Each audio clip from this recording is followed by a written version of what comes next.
And he would have gotten away with it maybe if it wasn't Jack Nicholson too. Yeah, so. I know. But it's not. But it's a criminal deal. It's not a civil thing. So. Yeah. Okay, when you're ready. All right. Jim, you're going to sit back, please? Yeah. Okay. I got this big thing here. I probably doesn't. I'll just. That's great. Okay. Thank you. Bad timing. All right.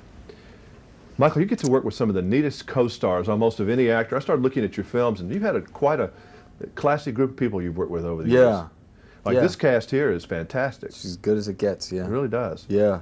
Does your level go up and down based on who you act with, or are you always Michael Keaton? I think generally speaking, it goes up. You know, it's just like sports. You know, when you play with better players, it always seems to bring your level up at some point. You know, and if you're in a scene with somebody who's really good, like Glenn Close or Marisa or Duvall or Quaid, any of them, guys like Jack Keogh, people don't even really know. You know, Jack Keogh by name. He's a guy you've seen in 100 movies. Always consistently good. Whenever you're seeing with these guys, gals, that your level just has got to come up. You know, a lot of people probably wouldn't think about any big actor would get nervous about doing scenes with people, but don't you get a little sweaty before you go off for the first time and do something with Duvall or face down Glenn Close or something? A little bit with Duvall, and now that I've been around a little bit and I've seen it, it doesn't last as long, fortunately, as it would have when I first started out. It kind of, you know, I didn't know what he was going to be like or what to expect or what his method of working was, and you know, you get one of those great moments that you don't get too often in movies where the first day I was with him, he was on camera and I was off camera and I was feeding him the line, and about the third time I gave it to him, you know, you get those moments where you step out and you see exactly what's going on, and I just had this great clarity that I thought, I'm actually in a scene working here, doing dialogue with one of the great actors. It's one of those out-of-body experiences. It's like you're the camera saying, Yeah. well, I'm here with Robert Duvall. That's Yeah, pretty cool. yeah, and you totally get what's going on, and you realize this is great. This is a thing you've always wanted to do, and now you're doing it with this, you know, one of the great actors. That had to have happened with Jack Nicholson as well, or I would have thought it would happen. Yeah, Jack is such an extremely powerful personality, as Robert is. And they're both really interesting people. That's what I really like about them, besides what they do for a living.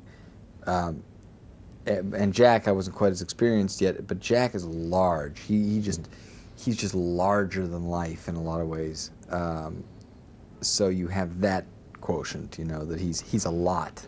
So do you think great actors, and those two guys particularly are great actors, are they made or are they born? I think you have to be born with the basics, you know. I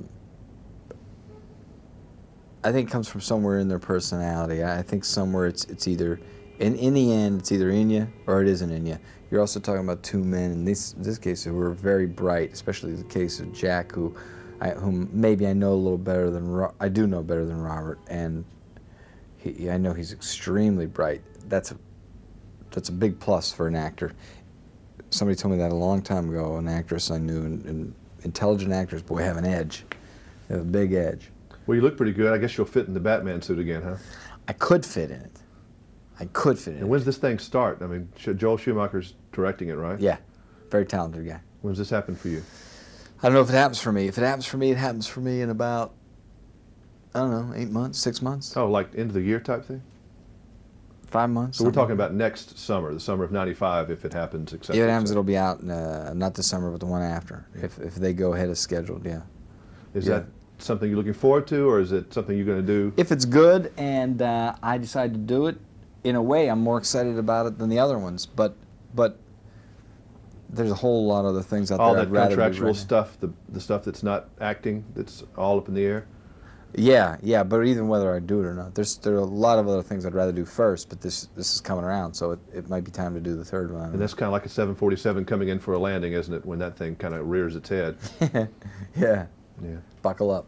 Yeah. Robin, is this the one with Robin or not? Is he? With if this the happens, character it'll Robin? be Robin Williams? Oh, I don't know. I don't know who the co-star will be. Because they keep, you keep hearing all these trial balloons. Yeah, they've been saying that they said that back on the last movie, Yeah. they brought Robin's name up. I don't know, it depends. If I see it and say, man, that's a great idea, I would vote for it. But I already mentioned Robert Duvall for it because I've already worked with him. Well, would he be a great villain? Yeah. Well, nice seeing you again. Always good to see your work. All right, Thank man. you. Love the movie. Bye. Thanks. Yeah, it's Hollywood.